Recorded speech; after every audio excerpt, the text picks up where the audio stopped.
नमस्कार दोस्तों अभी हाल ही में इंडिया के द्वारा एक प्रोजेक्ट शुरू किया गया है जिसका नाम है प्रोजेक्ट कुश। और ये प्रोजेक्ट इंडिया की डिफेंस शील्ड के लिए काफ़ी ज़्यादा जो है अहम माना जा रहा है। और इस डिफेंस शील्ड से जो शील्ड तैयार होने वाली है वो शील्ड रसिया की जो S-400 लेवल की जो शील्ड है उससे कंसिडर की जा रही है, यानी उसकी तरह मानी जा रही है। और ये प्रोजेक्ट इंडिया के लिए काफ़ी ज़्यादा अहम है बिकॉज इस टाइम पर ऐसे बनाना इतना ज़्यादा महत्वपूर्ण इसलिए है क्योंकि पाकिस्तान और इसके साथ चीन और ये दोनों देश लगातार इंडिया को जो है थ्रेट धमकियां देते रहते हैं कि वो ये करेंगे। और ज़्यादातर जो चीन है उसकी निगाह भारत का जो जम्मू कश्मीर है, लद्दाख का इलाका है और इसके साथ अरुणाचल प्रदेश का जो इलाका है उस पर गड़ी हुई हैं। तो इस वजह से कहीं ना कहीं भारत को ये संदेह है कि फ्यूचर में उसे कोई वॉर जो है लड़ना पड़ सकता है। और इसी वजह से भारत जो है इस तरीके का जो प्रोजेक्ट कुछ है उसके अंडर में एक S-400 किसी को कहा, कहीं से S-400 कहा जा रहा है, कहीं से S-500 कहा जा रहा है। और इसकी जो रेंज है वो S-400 से काफ़ी ज़्यादा है, तो ये कहीं ना कहीं S-500 की तरह जो है कंसिडर किया जाएगा। तो चलिए इसके बारे में थोड़ा डिटेल से समझ लेते हैं कि ये जो प्रोजेक्ट है वो किस तरीके से काम करने वाला है और इसमें कौन कौन सी शील्ड बनने वाली है, उनकी रेंज क्या रहेगी और वो किस तरीके से जो विदेशी फाइटर जेट इसके साथ मिसाइल ड्रोन जो आने वाले हैं उन्हें किस तरीके से डिफीट करेगी, इन सब के बारे में विस्तार से समझ लेते हैं। दोस्तों भारत लगातार चीन और रसिया की तरफ से थ्रेट्स झेल रहा है, काफ़ी जो धमकियों का सामना कर रहा है लगातार।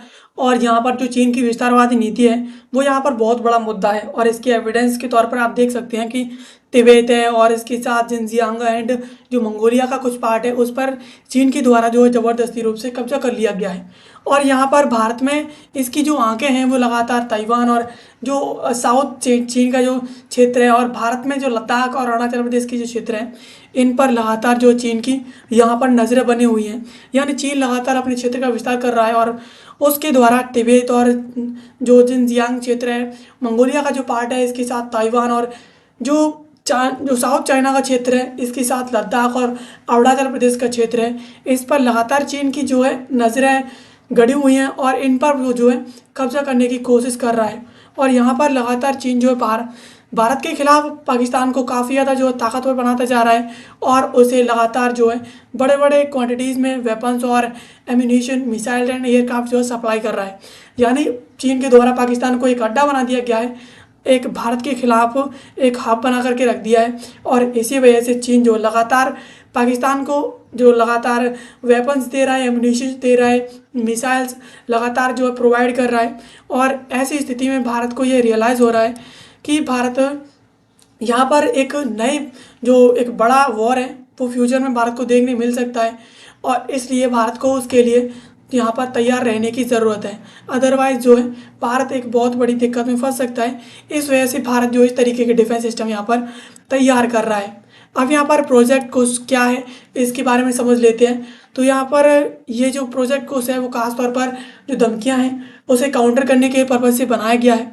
और ये काउंटरिंग है वो लगातार दो कंट्रीज़ की इसके जरिए की जाएगी। पहला कंट्रीज़ है चाइना और लगातार जो पाकिस्तान है उनकी धमकियां हैं तो उन्हें काउंटर करने के लिए भारत के द्वारा ये डेवलप किया जा रहा है। और लगातार भारत जो है इस तरीके की नई नई डेवलपिंग कर रहा है, नए नए वेपन्स को तैयार कर रहा है। और इसी डायरेक्शन में गवर्नमेंट जो है नए जो है एक मेजर डिफेंस सिस्टम है उसे तैयार कर रहा है और इसका जो नाम दिया गया है उसे प्रोजेक्ट कुश नाम दिया गया है।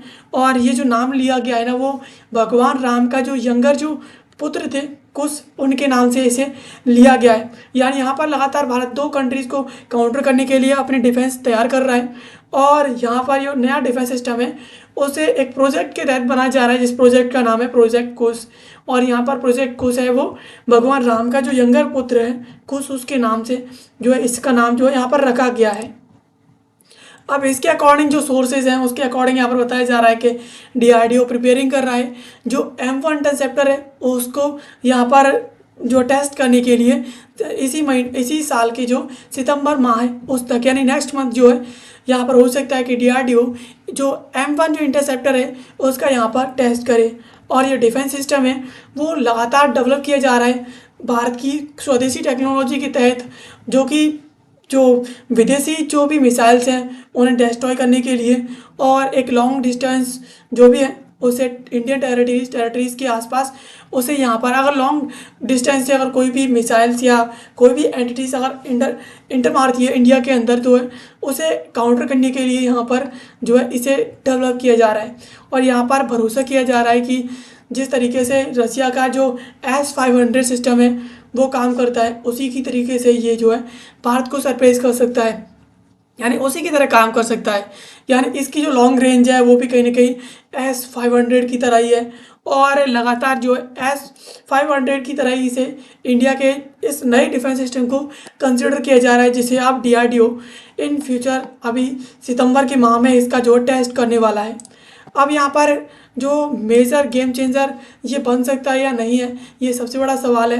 तो यहाँ पर रिपोर्ट्स के अकॉर्डिंग बताया गया है कि मिसाइल जो डिफेंस सिस्टम है इसका जो ब्रिजेज हैं जो सिस्टम है वो उसकी गैप है ना, जो ब्रिज गैप्स हैं वो 80 किलोमीटर से लेकर के 400 किलोमीटर्स तक रखे गए हैं और ये लॉन्ग रेंज डिफेंस शील्ड है उसके लिए डिज़ाइन किया गया है। खासतौर पर जो स्टील्थ एयरक्राफ्ट है, UAVs हैं, क्रूज मिसाइल्स हैं, ASPMs हैं, इन्हें यहाँ पर इंटरसेप्ट करने के लिए इसे यहाँ पर डिज़ाइन किया गया है। This will be completely indigenous. ये भारत की स्वदेशी है तो long range missile defence system में यहाँ पर ये काफ़ी ज़्यादा इसमें इंडियन टेक्नोलॉजी के जो कंपोनेंट्स हैं वो इसमें यहाँ पर लगाए जा रहे हैं, यानी ये पूरी तरीके से भारत की स्वदेशी मिसाइल सिस्टम है। और काफ़ी तौर पर ये जो विदेशी एयरक्राफ्ट्स हैं, UAVs हैं और जो क्रूज मिसाइल्स हैं, ASPMs हैं, उन्हें यहाँ पर काउंटर करने के लिए बनाया गया है। इसमें 2 तरीके के ब्रिजेस रहेंगे, 80 किलोमीटर से लेकर के ये पूरी तरीके से 400 किलोमीटर तक जो है इसकी यहाँ पर डिफेंस रेंज रहने वाली है कुछ सोर्सेज के अकॉर्डिंग। अब यहाँ पर इसका जो इम्पोर्टेंस है वो यहाँ पर इस वजह से आता है क्योंकि आकाश तीर और जो रूस का S-400 डिफेंस सिस्टम था उसके द्वारा यहाँ पर डेमोन्स्ट्रेटेड एंड उसका जो इफेक्टिवनेस दिखाई गई थी ऑपरेशन सिंदूर के दौरान वो यहाँ पर काफ़ी ज़्यादा जो है इफ़ेक्टिव थी पाकिस्तान के जो अगेंस्ट में। तो वो डिफेंस जो है यूज़ किया गया था मई में पाकिस्तान के अगेंस्ट में भारत के द्वारा, उसने काफ़ी ज़्यादा जो है अपनी प्रबलता दिखाई थी जो कहीं ना कहीं भारत के लिए इस डिफेंस सिस्टम को बनाने के लिए मजबूर करती है। अब यहाँ पर एक क्लियर ऑर्डर है कि अगर भारत को फ्यूचर में वॉर जीतना है तो भारत को एक लॉन्ग रेंज का मिसाइल डिफेंस सिस्टम यहाँ पर एक डेवलप करने की काफ़ी ज़्यादा ज़रूरत है।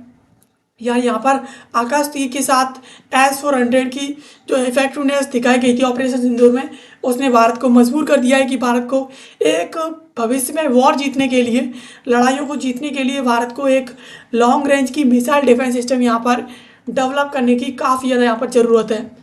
अब यहाँ पर ये जो प्रोजेक्ट कुश है वो किस तरीके से चीन और रूस के खिलाफ जो है एक कारगर साबित हो सकता है तो उसकी बात करें तो प्रोजेक्ट कुश है वो एक मेजर डिटरेंट की तरह काम कर सकता है चीन और पाकिस्तान के अगेंस्ट, और इसे उसी वजह से डिज़ाइन किया गया है जिसे ये मिसाइल और ड्रोन्स और एयरक्राफ्ट और एनिमी के जो हैवी एनिमीज जो भी कंपोनेंट्स आने वाले हैं विदेशों से जो भारत के खिलाफ रहेंगे और जिस तरीके से ड्रोन्स बताए गए हैं, एयरक्राफ्ट बताए गए हैं, UAVs बताए गए हैं, तो उन सभी को डिस्ट्रॉय करने के लिए जो है इसे डिज़ाइन किया गया है और ये इंडियन एयरफोर्स में तैनात रहेगा। और this system will have 3 types of interceptor missile which once signalled by the radar, यानी इसमें 3 तरीके के इंटरसेप्टर मिसाइल रहेंगी, यानी 3 तरीके की रहेंगी जो सिग्नल के अकॉर्डिंग काम करेंगी। रडार से सिग्नल मिलेगा तो ये लाइटनिंग स्पीड का प्रयोग करेगा और जितने भी विदेशी आक्रमण आने वाले हैं उन्हें रिड्यूस करेगा और इसके साथ उन्हें कुछ ही मोमेंट्स में उसे डरविश में तब्दील कर देगा, यानी एक डंप बना करके रख देगा आग की तरह। यानी ये काफ़ी ज़्यादा कारगर साबित होने वाला है चीन और पाकिस्तान के अगेंस्ट में। अब यहाँ पर इसके कुछ की फीचर्स हैं उसकी बात कर लेते हैं। तो इसका जो M1 इंटरसेप्टर है उसकी बात करें तो ये 150 जो किलोमीटर की रेंज है वो इसकी रहने वाली है। इसके साथ इसका टारगेट है वो शॉर्ट रेंज का थ्रेट्स हैं उन्हें हैंडल करेगा, ड्रोन्स हैं, क्रूज मिसाइल्स हैं और जो स्टील एयरक्राफ्ट हैं उनके खिलाफ। इसके साथ जो M2 इंटरसेप्टर है वो 250 किलोमीटर इसकी रेंज रहने वाली है और ये जो मीडियम रेंज के जो थ्रेट्स हैं उन्हें यहाँ पर काउंटर करेगा, जैसे कि AWACS है और ASPMs हैं, इन्हें काउंटर करने के लिए। इसके साथ जो M3 जो इंटरसेप्टर इसमें यूज़ किया जाएगा वो कहीं ना कहीं 350 से लेकर के 400 किलोमीटर तक जो है इसका जो रेंज रहने वाला है। और ये बड़े बड़े जो थ्रेट्स आने वाले हैं भारत के खिलाफ जो है उन्हें मीडियम रेंज की बैलिस्टिक मिसाइल्स हैं, जैसे कि SRBMs हैं, IRBMs हैं, इन सभी मिसाइलों को यहाँ पर ये डिस्ट्रॉय करने के लिए इसका M3 जो इंटरसेप्टर है वो यहाँ पर काम करने वाला है। यानी यहाँ पर 3 तरीके के इंटरसेप्टर इसमें यूज़ किए जाएंगे। पहला M1 इंटरसेप्टर जो कि 150 इसकी किलोमीटर रेंज होगी, और दूसरा है M2 इंटरसेप्टर 250 किलोमीटर इसकी रेंज होगी। इसके साथ तीसरा है वो है 350 से लेकर के 400 किलोमीटर रेंज तक इसका जो रहने वाला है, और ये काफ़ी ज़्यादा जो विदेशी आक्रमण है उनके खिलाफ जो है कारगर रहने वाला है। और ये जो सिस्टम है इसमें इंक्लूड किया गया है state of art long range radar capable to detecting any aerial threat moving the towards India from the far 500 kilometre away. यानी इसे इस तरीके से डिज़ाइन किया गया है, इसका जो रडार सिस्टम है वो कैपेबल है कि वो 500 किलोमीटर तक कोई भी थ्रेट आती है इंडिया के अराउंड में तो वो इसे कैच करके उसके खिलाफ जो है कार्रवाई करने में कारगर है। और इसके साथ once project will be successful, यानी एक बार जब ये प्रोजेक्ट सक्सेस हो जाता है तो उसके बाद इंडियन एयरफोर्स इसके लिए 5 स्क्वाड्रॉन जो है एक्वायर करने वाला है। यानी यहाँ पर भारत का जो एयरफोर्स है वो इसके लिए 5 जो है जो स्क्वाड्रॉन्स हैं उनके लिए यहाँ पर ऑर्डर जो है प्लेस करेगा, और 5 स्क्वाड्रॉन इसका जो है इंडियन जो एयरफोर्स है वो एक्वायर करने वाला है। तो कहीं ना कहीं आप देख सकते हैं कि ये जो प्रोजेक्ट कोस है वो कितना ज़्यादा पावरफुल है, और इसे रूस का जो S-500 लेवल का जो डिफेंस शील्ड है उसके ही अनुसार इसे माना जा रहा है। तो ये भारत के लिए आने वाले भविष्य में भारत को एक प्रोटेक्टेड और एडवांस शील्ड देने में काफ़ी ज़्यादा कारगर रहेगा। अब इसके साथ यहाँ पर एक छोटा सा सवाल है, इसके जवाब आपको कमेंट बॉक्स में देना है। सवाल है कि project cos is often compared with the which foreign missile system. यहाँ पर जो फॉरेन मिसाइल सिस्टम है उससे प्रोजेक्ट को उसको किस तरीके से कंपेयर किया गया है, तो उस डिफेंस जो foreign defence missile defence system है उसका आपके पास विकल्प है जो कि आपको चूज़ करके कमेंट बॉक्स में जवाब देना है। ऑप्शन है, option A iron dome Israel का है, ऑप्शन बी है पैट्रियट ये USA का है, ऑप्शन सी है S-500 ये रसिया का है, और ऑप्शन डी है HQ-9 ये चाइना का है। तो इसका जवाब आपको कमेंट बॉक्स में देना है। बाकी ऐसे वीडियोस के लिए आप हमारे चैनल को सब्सक्राइब कर लीजिए। मिलते हैं किसी अगले वीडियो में किसी नए और महत्वपूर्ण टॉपिक के साथ। तब तक के लिए आप सभी का बहुत बहुत धन्यवाद।